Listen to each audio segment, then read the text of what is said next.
दोस्तों नमस्कार। मैं ना सुनांचली कथा कहानी और उपन्यास के इस अंक के साथ पुनः हाजिर हूँ। दोस्तों इस समय हम लोग सुन रहे हैं प्रेमचंद की लिखी हुई कुछ श्रेष्ठ कहानियों का वाचन। इस कड़ी में आज लीजिए सुनिए प्रेमचंद की लिखी मानसरोवर भाग 4 से कहानी प्रेरणा का वाचन मेरे अर्थात नाथ सुनांचली के स्वर।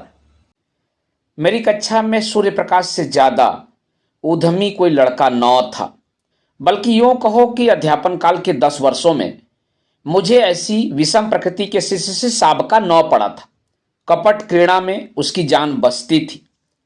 अध्यापकों को बनाने और चिढ़ाने, उद्योगी बालकों को छेड़ने और रुलाने में ही उसे आनंद आता था।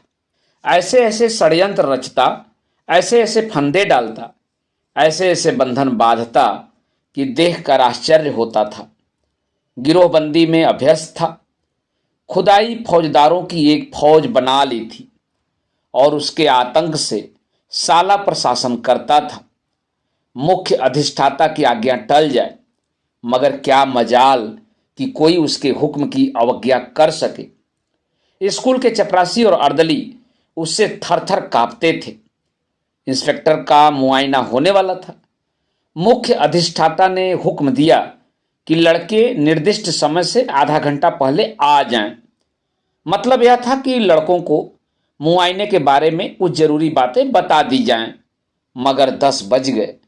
इंस्पेक्टर साहब आकर बैठ गए और मदरसे में एक लड़का भी नहीं। 11 बजे सब छात्र इस तरह निकल पड़े जैसे कोई पिंजरा खोल दिया गया हो। इंस्पेक्टर साहब ने कैफियत में लिखा, डिसिप्लिन बहुत खराब है।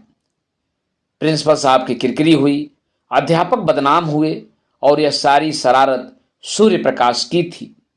मगर बहुत पूछताछ करने पर भी किसी ने सूर्य प्रकाश का नाम तक न लिया। मुझे अपनी संचालन विधि पर गर्व था। ट्रेनिंग कॉलेज में इस विषय में मैंने ख्याति प्राप्त की थी, मगर यहाँ मेरा सारा संचालन कौशल जैसे मोर्चा खा गया था। कुछ अक्ल ही काम न करती थी कि शैतान को कैसे सन्मार्ग पर लाएं।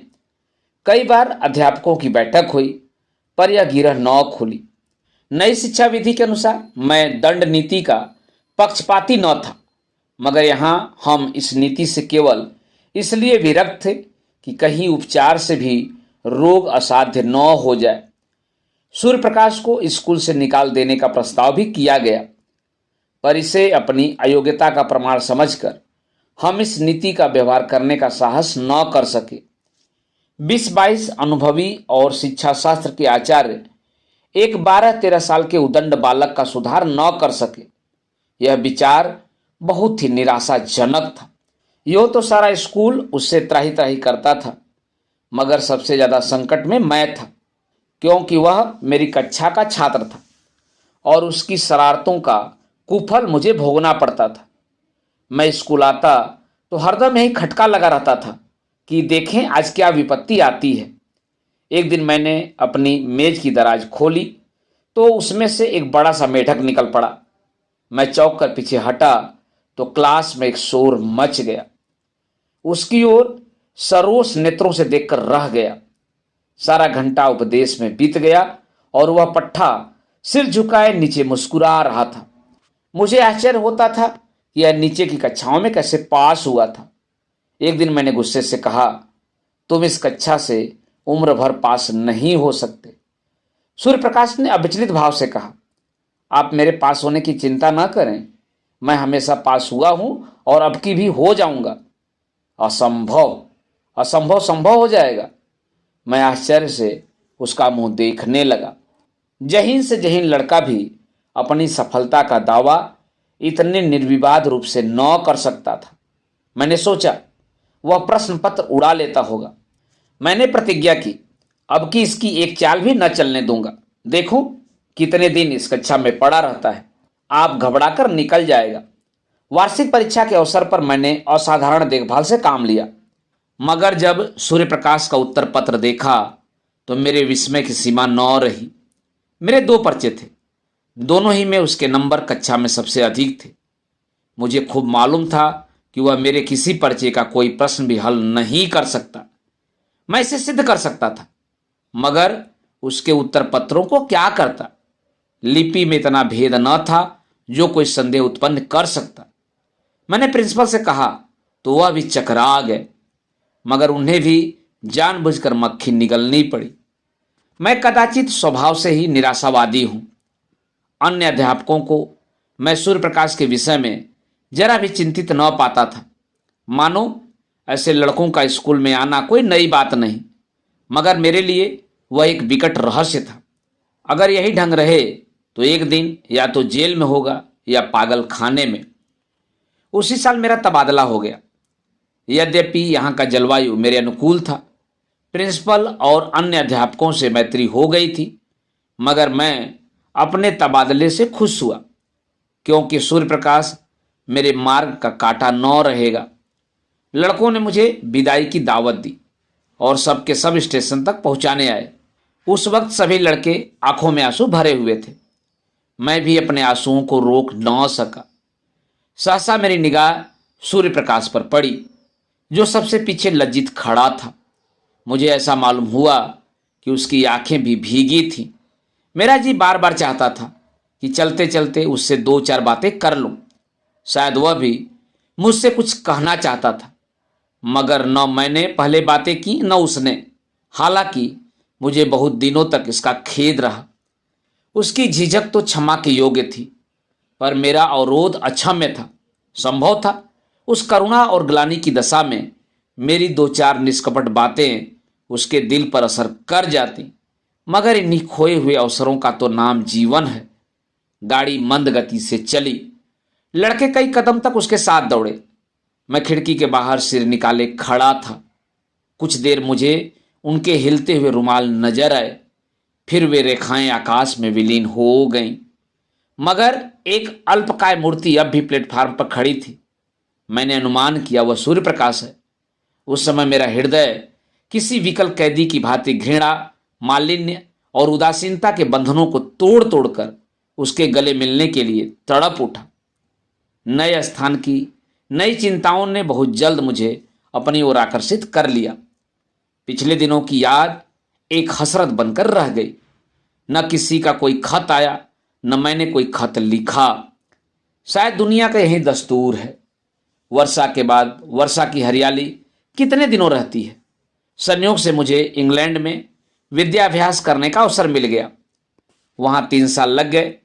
वहाँ से लौटा तो एक कॉलेज में प्रिंसिपल बना दिया गया। यह सिद्धि मेरे लिए बिल्कुल आशातीत थी। मेरी भावना स्वप्न में भी इतनी दूर न उड़ी थी। किंतु पदलिप्सा अब किसी और भी ऊंची डाली पर आश्रय लेना चाहती थी। शिक्षा मंत्री से रब्त जब पैदा किया। मंत्री महोदय मुझ पर कृपा रखते थे, मगर वास्तव में शिक्षा के मौलिक सिद्धांतों का उन्हें ज्ञान न था। मुझे पाकर उन्होंने सारा भार मेरे ऊपर डाल दिया। घोड़े पर वह सवार थे, लगाम मेरे हाथ में थी। फल यह हुआ कि उनके राजनैतिक विपक्षियों से मेरा विरोध हो गया। मुझ पर जा बेजा आक्रमण होने लगे। मैं सिद्धांत रूप से अनिवार्य शिक्षा का विरोधी हूं। मेरा विचार है कि हर एक मनुष्य की उन विषयों में ज़्यादा स्वाधीनता होनी चाहिए जिनका उनसे निज का संबंध है। मेरा विचार है कि यूरोप में अनिवार्य शिक्षा की जरूरत है, भारत में नहीं।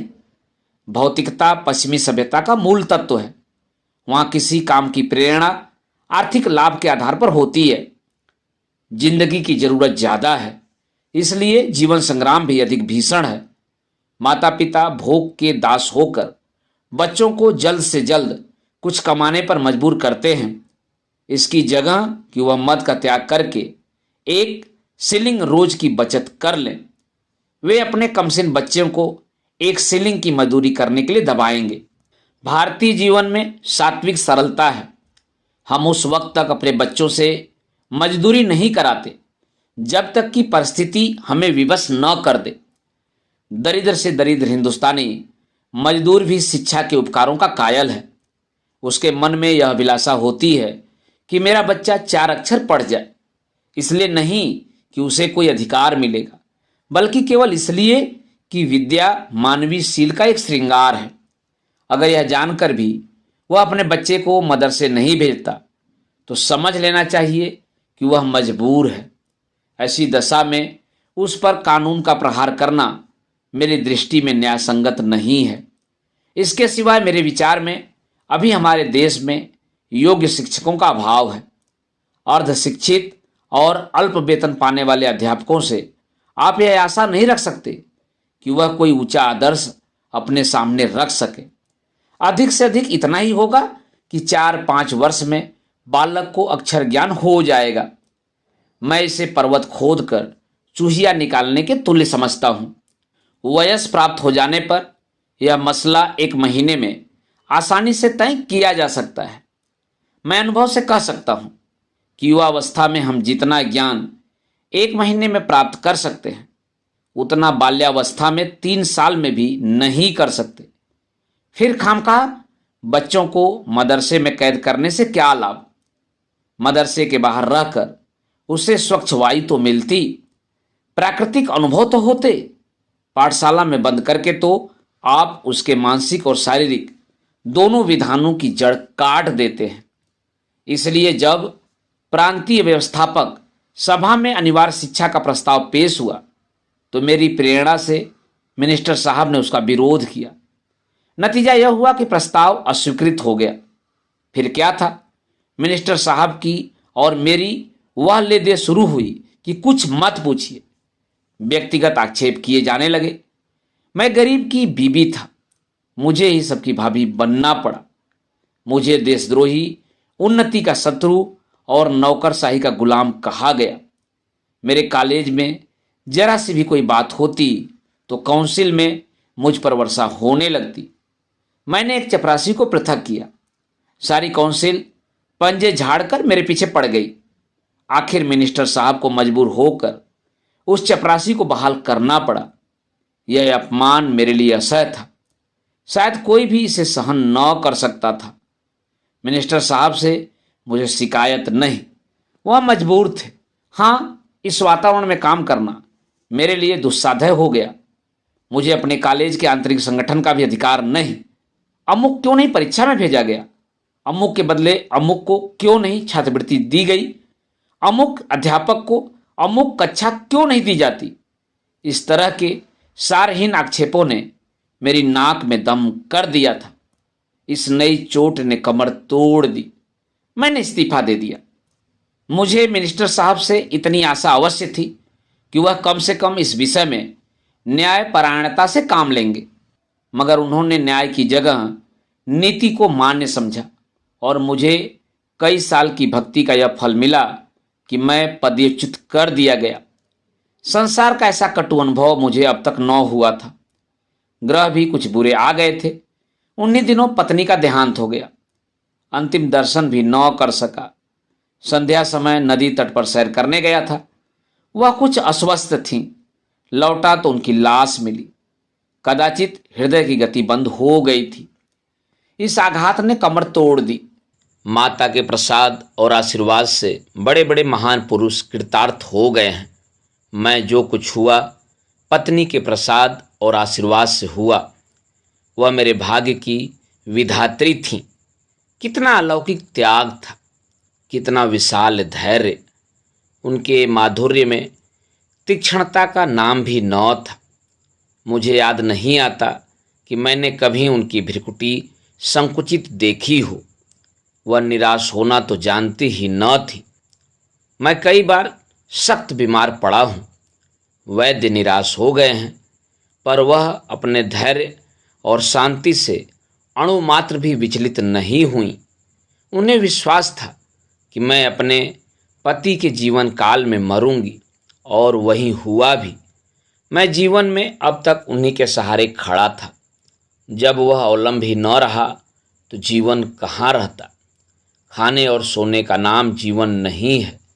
जीवन नाम है सदैव आगे बढ़ते रहने की लगन का। यह लगन गायब हो गई। मैं संसार से विरक्त हो गया और एकांतवास में जीवन के दिन व्यतीत करने का निश्चय करके एक छोटे से गांव में जा बसा। चारों तरफ ऊंचे ऊंचे टीले थे। एक और गंगा बहती थी। मैंने नदी के किनारे एक छोटा सा घर बना लिया और उसी में रहने लगा। मगर काम करना तो मानवीय स्वभाव है। बेकारी में जीवन कैसे कटता। मैंने एक छोटी सी पाठशाला खोल ली। एक वृक्ष की छांव में गांव के लड़कों को जमा कर कुछ पढ़ाया करता था। उसकी यहाँ इतनी ख्याति हुई कि आसपास के गांव के छात्र भी आने लगे। एक दिन मैं अपनी कक्षा को पढ़ा रहा था कि पाठशाला के पास एक मोटर आकर रुकी और उसमें से उस जिले के डिप्टी कमिश्नर उतर पड़े। मैं उस समय केवल एक कुर्ता और धोती पहने हुए था। इस वेश में एक हाकिम से मिलते हुए शर्म आ रही थी।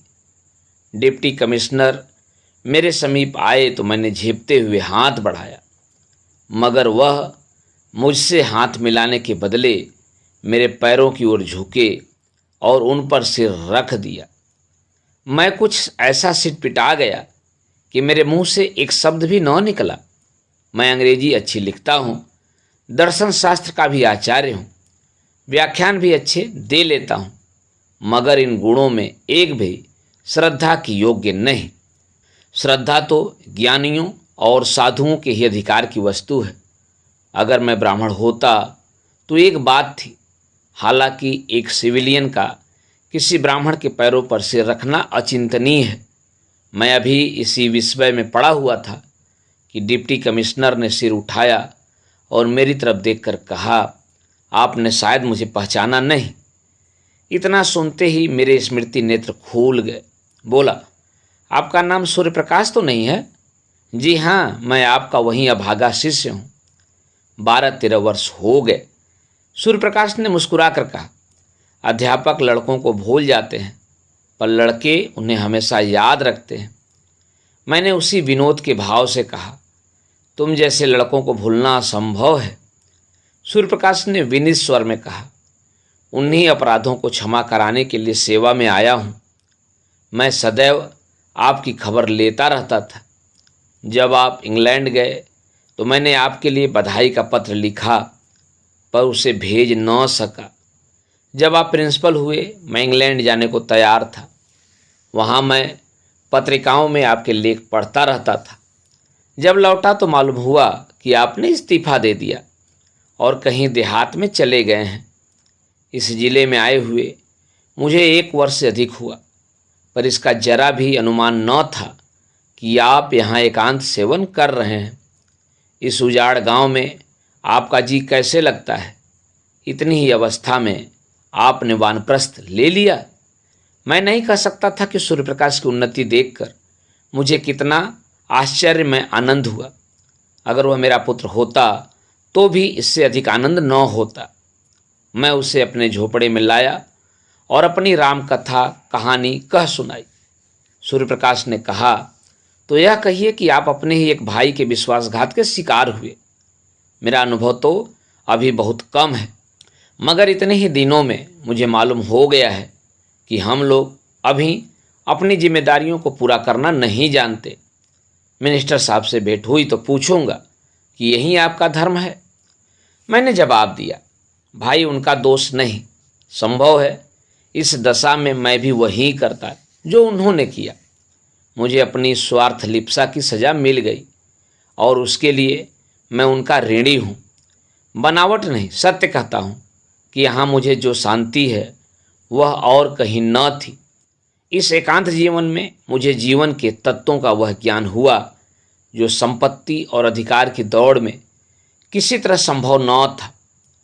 इतिहास और भूगोल के पोथे चाटकर और यूरोप के विद्यालयों की शरण जाकर भी मैं अपनी ममता को न मिटा सका, बल्कि यह रोग दिन दिन और भी असाध्य होता जाता था। आप सीढ़ियों पर पांव रखे बगैर छत की ऊंचाई तक नहीं पहुंच सकते। संपत्ति की अट्टालिका तक पहुंचने में दूसरों की जिंदगी ही जीनों का काम देती है। आप कुचल कर ही लक्ष्य तक पहुंच सकते हैं, वहाँ सौजन्य और सहानुभूति का स्थान ही नहीं। मुझे ऐसा मालूम होता है कि उस वक्त मैं हिंसक जंतुओं से घिरा हुआ था और मेरी सारी शक्तियाँ अपनी आत्मरक्षा में ही लगी रहती थी। यहाँ मैं अपने चारों ओर संतोष और सरलता देखता हूँ। मेरे पास जो लोग आते हैं कोई स्वार्थ लेकर नहीं आते और न मेरी सेवाओं में प्रशंसा या गौरव की लालसा है। यह कहकर मैंने सूर्य प्रकाश के चेहरे की ओर गौर से देखा। कपट मुस्कान की जगह ग्लानि का रंग था। शायद यह दिखाने आया था कि आप जिसकी तरफ से इतने निराश हो गए थे वह अब इस पद को सुशोभित कर रहा है।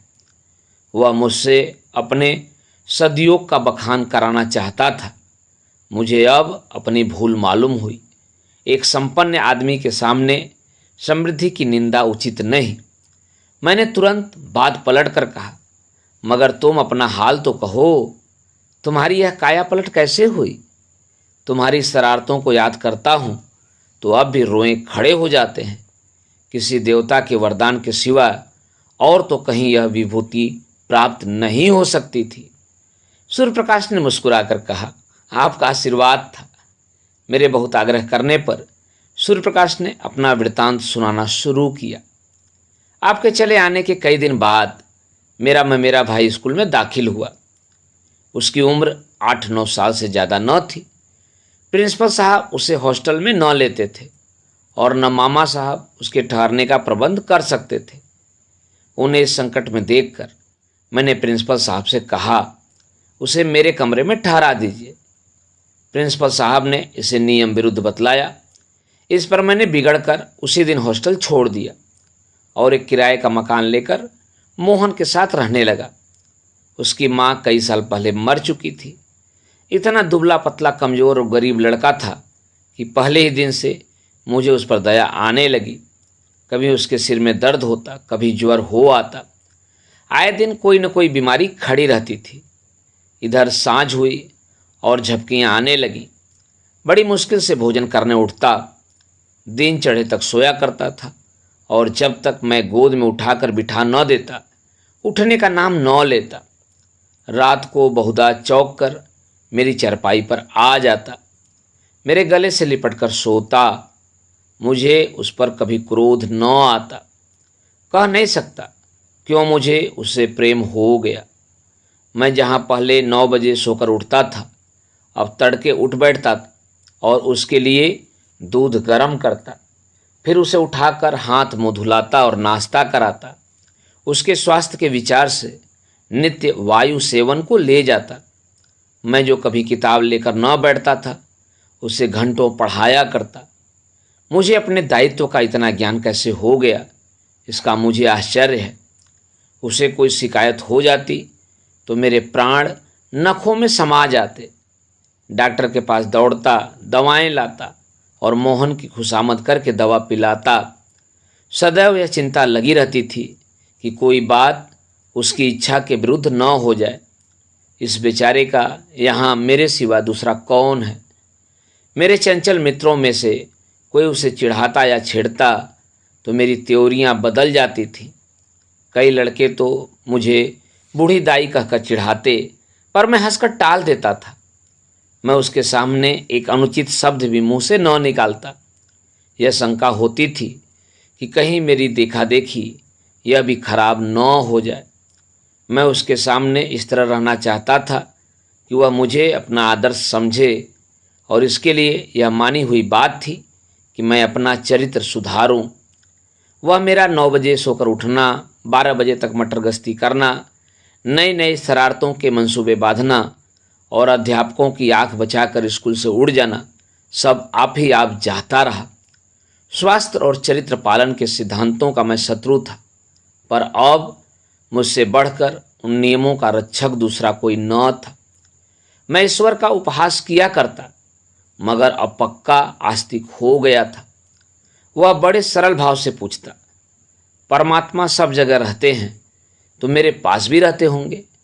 इस प्रश्न का मजाक उड़ाना मेरे लिए असंभव था। मैं कहता था, परमात्मा तुम्हारे हमारे सबके पास रहते हैं और हमारी रक्षा करते हैं। यह आश्वासन पाकर उसका चेहरा आनंद से खिल उठता था। कदाचित वह परमात्मा की सत्ता का अनुभव करने लगता था। साल ही भर में मोहन कुछ से कुछ हो गया। मामा साहब दोबारा आए तो उसे देखकर चकित हो गए। आंखों में आंसू भरकर बोले, बेटा तुमने इसको जिला लिया, नहीं तो मैं निराश हो चुका था। इसका पुनीत फल तुम्हें ईश्वर देंगे। इसकी माँ स्वर्ग में बैठी हुई तुम्हें आशीर्वाद दे रही हैं। सूर्य प्रकाश की आंखें उस वक्त भी सजल हो गई थी। मैंने पूछा, मोहन भी तुम्हें बहुत प्यार करता होगा? सूर्य प्रकाश के सजल नेत्रों में हसरत से भरा हुआ आनंद चमक उठा। बोला, वह मुझे 1 मिनट के लिए भी न छोड़ता था। मेरे साथ बैठता, मेरे साथ खाता, मेरे साथ सोता। मैं ही उसका सब कुछ था। आह, वह संसार में नहीं है, मगर मेरे लिए वह अब भी उसी तरह जीता जागता है। मैं जो कुछ हूँ उसी का बनाया हुआ हूँ। अगर वह दैवी विधान की भांति मेरा पथ प्रदर्शक न बन जाता तो शायद आज मैं किसी जेल में पड़ा होता। एक दिन मैंने कह दिया था, अगर तुम रोज नहा न लिया करोगे तो मैं तुमसे न बोलूँगा। नहाने से वह न जाने क्यों जी चुराता था। मेरी इस धमकी का फल यह हुआ कि वह नित्य प्रातःकाल नहाने लगा। कितनी ही सर्दी क्यों न हो, कितनी ही ठंडी हवा चले, लेकिन वह स्नान अवश्य करता था। देखता रहता था मैं किस बात से खुश होता हूँ। एक दिन मैं कई मित्रों के साथ थिएटर देखने चला गया।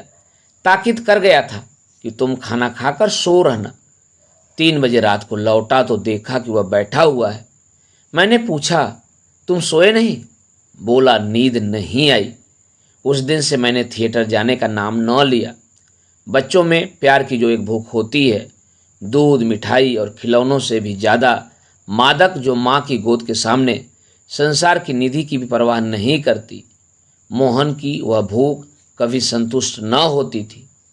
पहाड़ों से टकराने वाली सारस की आवाज़ की तरह वह सदैव उसकी नसों में गुजा करती थी। जैसे भूमि पर फैली हुई लता कोई सहारा पाते ही उससे चिपट जाती है, वही हाल मोहन का था। वह मुझसे ऐसा चिपट गया कि पृथक किया जाता तो उसकी कोमल बेल के टुकड़े टुकड़े हो जाते। वह मेरे साथ 3 साल रहा और तब मेरे जीवन में प्रकाश की रेखा डालकर अंधकार में विलीन हो गया। उस जीर्ण काया में कैसे कैसे अरमान भरे हुए थे। कदाचित ईश्वर ने मेरे जीवन में एक अवलंब की सृष्टि करने के लिए उसे भेजा था। उद्देश्य पूरा हो गया तो वह क्यों रहता। गर्मियों की तातिल थी। 2 तातिलों में मोहन मेरे ही साथ रहा। मामा जी के आग्रह करने पर भी वह घर न आया। अब की कॉलेज के छात्रों ने कश्मीर यात्रा करने का निश्चय किया और मुझे उसका अध्यक्ष बनाया। कश्मीर यात्रा की अभिलाषा मुझे चिरकाल से थी। इसी अवसर को गनीमत समझा। मोहन को मामा जी के पास भेजकर मैं कश्मीर चला गया। 2 महीने के बाद लौटा तो मालूम हुआ मोहन बीमार है। कश्मीर में मुझे बार बार मोहन की याद आती थी और जी चाहता था लौट जाऊं। मुझे उस पर इतना प्रेम है, इसका अंदाज़ा मुझे कश्मीर जाकर हुआ। लेकिन मित्रों ने पीछा न छोड़ा। उसकी बीमारी की खबर पाते ही मैं अधीर हो उठा और दूसरे दिन उसके पास जा पहुंचा। मुझे देखते ही उसके पीले और सूखे हुए चेहरे पर आनंद की स्फूर्ति झलक पड़ी। मैं दौड़कर उसके गले से लिपट गया। उसकी आंखों में वह दूरदृष्टि और चेहरे पर वह अलौकिक आभा थी जो मडराती हुई मृत्यु की सूचना देती है। मैंने आवेश से कांपते हुए स्वर में पूछा, यह तुम्हारी क्या दशा है मोहन? 2 ही महीने में यह नौबत पहुंच गई? मोहन ने सरल मुस्कान के साथ कहा, आप कश्मीर की सैर करने गए थे, मैं आकाश की सैर करने जा रहा हूँ। मगर यह दुख की कहानी कहकर मैं रोना और रुलाना नहीं चाहता। मेरे चले जाने के बाद मोहन इतने परिश्रम से पढ़ने लगा मानो तपस्या कर रहा हो। उसे यह धुन सवार हो गई थी कि साल भर की पढ़ाई 2 महीने में समाप्त कर लें और स्कूल खुलने के बाद मुझसे इस श्रम का प्रशंसा रूपी उपहार प्राप्त करे। मैं किस तरह उसकी पीठ ठोकूंगा, शाबाशी दूंगा, अपने मित्रों से बखान करूंगा। इन भावनाओं ने अपने सारे बालोचित उत्साह और तल्लीनता से उसे वशीभूत कर लिया। मामा जी को दफ्तर के कामों से इतना अवकाश कहाँ कि उसके मनोरंजन का ध्यान रखें। शायद उसे प्रतिदिन कुछ न कुछ पढ़ते देखकर वह दिल में खुश होते थे। उसे खेलते देखकर वह जरूर डांटते, पढ़ते देखकर भला क्या कहते। फल यह हुआ कि मोहन को हल्का हल्का ज्वर आने लगा, किंतु उस दशा में भी उसने पढ़ना न छोड़ा। कुछ और व्यतिक्रम भी हुए, ज्वर का प्रकोप और भी बढ़ा, पर उस दशा में भी ज्वर कुछ हल्का हो जाता तो किताबें देखने लगता था। उसके प्राण मुझ में ही बने रहते थे। ज्वर की दशा में भी नौकरों से पूछता, भैया का पत्र आया, वह कब आएंगे? इसके सिवाय और कोई दूसरी अभिलाषा न थी। अगर मुझे मालूम होता कि मेरी कश्मीर यात्रा इतनी महंगी पड़ेगी तो उधर जाने का नाम भी न लेता। उसे बचाने के लिए मुझसे जो कुछ हो सकता था वह मैंने सब किया, किंतु बुखार टाइफाइड था, उसकी जान लेकर ही उतरा। उसके जीवन के स्वप्न मेरे लिए किसी ऋषि के आशीर्वाद बनकर मुझे प्रोत्साहित करने लगे, और यह उसी का शुभ फल है कि आज आप मुझे इस दशा में देख रहे हैं। मोहन की बाल अभिलाषाओं को प्रत्यक्ष रूप में लाकर यह मुझे संतोष होता है कि शायद उसकी पवित्र आत्मा मुझे देखकर प्रसन्न होती हो। यही प्रेरणा थी कि जिसने कठिन से कठिन परीक्षाओं में भी मेरा बेड़ा पार लगाया। नहीं तो मैं आज भी वही मंद बुद्धि सूर्य प्रकाश हूँ जिसकी सूरज से आप चिढ़ते थे। उस दिन से मैं कई बार सूर्य प्रकाश से मिल चुका हूँ। वह जब इस तरफ आ जाता है तो बिना मुझसे मिले नहीं जाता। मोहन को अब भी वह अपना इष्ट देव समझता है। मानव प्रकृति का यह एक ऐसा रहस्य है जिसे मैं आज तक नहीं समझ सका। दोस्तों, अभी आप सुन रहे थे प्रेमचंद की लिखी हुई मानसरोवर भाग 4 से कहानी प्रेरणा का वाचन मेरे अर्थात नाथ सोनांचली के स्वर में। दोस्तों, और भी किस्से, कहानी और उपन्यास सुनने के लिए आप मेरे साथ कथा कहानी और उपन्यास के साथ जुड़े रहें। धन्यवाद। नमस्कार।